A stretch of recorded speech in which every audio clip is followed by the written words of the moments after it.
আসানসোলের Mohishila colony Sunview পার্কে সরস্বতী পুজো উপলক্ষে দুর্গা সংঘের পরিচালনায় হয়ে গেল স্বেচ্ছায় রক্তদান শিবির। সঙ্গে ছিল বিনামূল্যে স্বাস্থ্য সচেতন শিবিরও।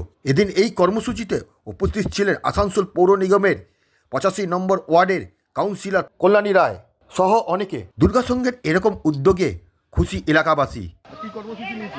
আমরা সরস্বতী পুজো উপলক্ষে প্রতি বছর এটা হয় এই টাইমে, মানে ব্লাড ডোনেশন ক্যাম্প থাকে, তারপর আমাদের স্বাস্থ্য চেক আপ থাকে, তারপরে চোখের জন্য থাকে ফ্রি সব টোটাল, এবং পাড়ার যে বয়োজ্যেষ্ঠ মানুষরা আছে এবং আমাদের যারা ইয়ং ছেলেরা আছি তারা সবাই মিলে এখানে ব্লাড ডোনেট করি, এবং যত রকমের হয় মানুষের শরীরের যত রকম টেস্ট আর কি সেখানে করার একটা ব্যবস্থা করা হয়।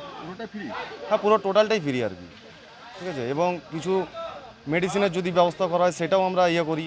যদি হসপিটালে এখান থেকে ডক্টররা যদি বলেন যে না এখান থেকে গিয়ে অনেক কিছু হয়, মানে হসপিটালে যেতে বলেন, যেমন সাউথ সাইড হসপিটালে এসছে আমাদের চোখের জন্য, তো সাউথ সাইডে ওনারা যেতে বলছেন, ওখানে যাদের যে একটু প্রবলেম আছে, হয়তো চোখের চশমা লাগবে বা কিছু লাগবে, সেই জন্য আর কি। বিশেষ অতিথি আমাদের কাউন্সিলর এসেছিলেন 85 নম্বর ওয়ার্ডের, এবং গৌতম রায় এসেছিলেন, সঙ্গে আরও যারা বয়োজ্যেষ্ঠ তারাও এসেছিলেন।